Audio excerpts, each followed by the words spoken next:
Hi guys, ఈరోజు నేను వంకాయ కూర చేయబోతున్నాను. 2 ఉల్లిపాయలు, 2 పచ్చిమిరపకాయలు, 4 వంకాయలు.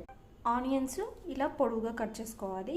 అండ్ పచ్చిమిర్చి చిన్నవి కట్ చేసుకోవాలి. అండ్ వంకాయలు వచ్చేసి అవి కటింగ్ చేయగానే కొన్ని పాడైపోతాయి. సో ఇలా కట్ చేసుకొని నీళ్ళలో వేసుకోవడం చాలా మంచిది. తర్వాత స్టవ్ ఆన్ చేసుకొని కడాయి పెట్టి ఆయిల్ వేసి పోపు దినుసులు, కరివేపాకు వేయాలి.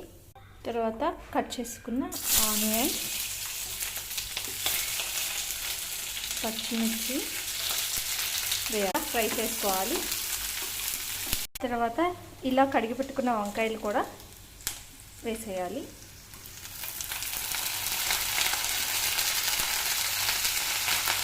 సిమ్లో పెట్టి 10 నిమిషాలు ఉడకనివ్వాలి. తర్వాత ఉప్పు, పసుపు, కారం వేయాలి. చివరిగా 1 స్పూన్ పెరుగు కూడా వేయాలి. అప్పుడే టేస్టీగా ఉంటుంది. అది